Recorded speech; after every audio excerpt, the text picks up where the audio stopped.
Good morning friends. हमारा आज का टॉपिक है वाटर पॉल्यूशन। जब वाटर में या फिर जल में कुछ अवांछनीय अकार्बनिक जैविक एवं अजैविक पदार्थ आ जाते हैं तो उसे वायु प्रदूषण कहते हैं।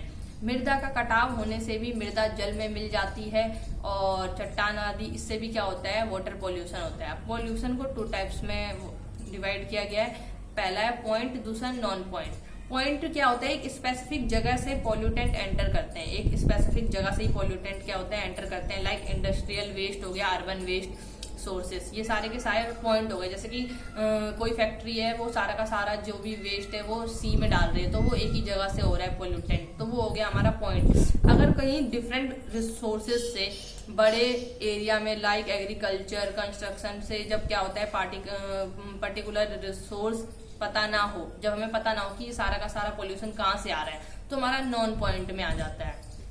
अब वायु प्रदूषण के कारक, इसके कारण क्या हो सकते हैं, सीवेज वाटर, डोमेस्टिक वर्क हो गया, डिजोल्व ऑक्सीजन। जब पानी के अंदर जैविक एवं अजैविक अपशिष्ट O2 को डिक्रीज करते हैं, अवशोषित कर लेते हैं, तो O2 की कमी हो जाती है। जब ये सारे पदार्थ पानी में ज्यादा मिल जाते हैं तो ऑक्सीजन क्या होता है, पानी से कम होने लग जाता है। फिर 80 mg से कम कर देते हैं और 40 mg से कम हो जाती है, तब पानी जो होता है हाईली में चले जाते हैं।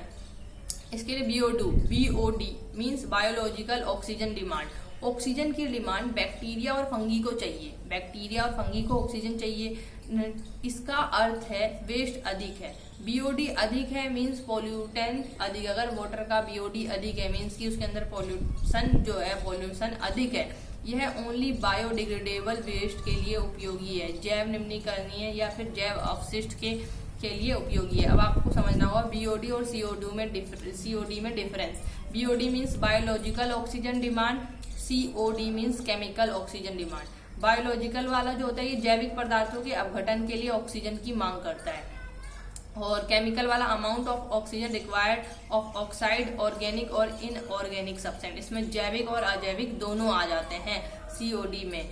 BOD में क्या होता है, BOD में इंक्रीज पॉल्यूशन इंक्रीज होगा तो BOD भी बढ़ेगा, और COD में पॉल्यूशन इंक्रीज तो COD बढ़ेगा। It is limit to organic, ये ओनली ऑर्गेनिक जैविक तक ही संबंधित है। इट इज बोथ, ये दोनों में ही हेल्पफुल है, जैविक में भी अजैविक में भी COD।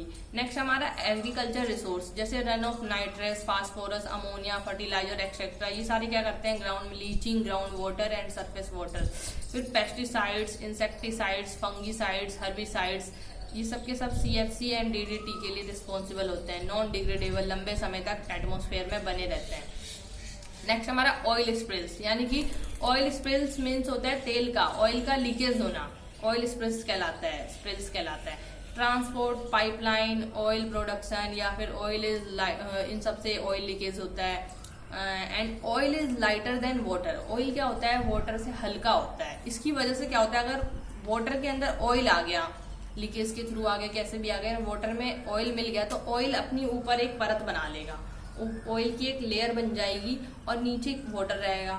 तो क्या होगा, ऑयल की लेयर होने की वजह से वाटर के अंदर क्या हो पाएगा, ऑक्सीजन कम होता रहेगा, क्योंकि उसे ऑक्सीजन नहीं मिल पाएगा एटमॉस्फेयर से, एक लेयर बन जाती है तो ऑक्सीजन को रोक देता है, जिससे प्लैंकटन, फिश और सफोकेशन के कारण जो प्लैंकटन होंगे और फिश होंगे ओशन के अंदर, वो क्या होंगे, सफोकेशन के कारण मरने लग जाते हैं। ऑयल पॉइजनिंग के कारण भी बर्ड्स भी क्या होते हैं, समाप्त होने लग जाते हैं।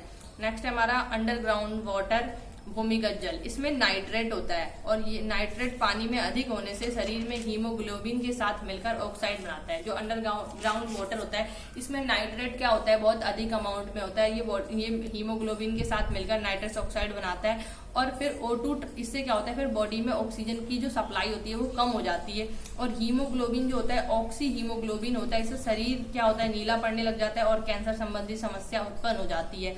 और सैनिक की वजह से भी क्या होता है, ब्लैक फुट डिजीज भी हो सकता है। नेक्स्ट हमारा जल प्रदूषण को किस प्रकार नियंत्रण में लाया जा सकता है।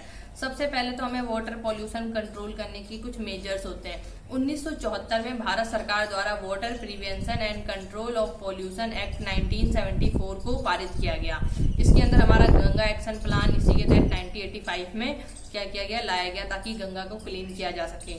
फिर CPCB केंद्रीय प्रदूषण नियंत्रण board, central pollution control board द्वारा ये वाटर क्वालिटी मैनेजमेंट से संबंधित है। जो केंद्रीय प्रदूषण नियंत्रण बोर्ड है, ये इनका जो मेन ऑब्जेक्टिव है ये क्या है, वाटर पॉल्यूशन को किस तरह हम कंट्रोल करें।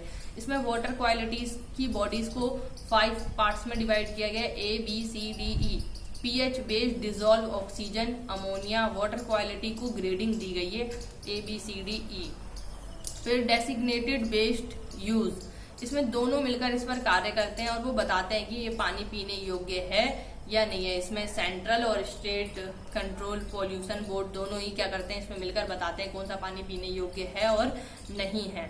GAP गंगा एक्शन प्लान और नेशनल रिवर एक्शन प्लान, ये दोनों ही इनका मेन फंक्शन है वाटर में वाटर की प्योरिटी को बढ़ाना और वाटर के अंदर जो इम्प्योरिटीज है उसको रिड्यूस करना।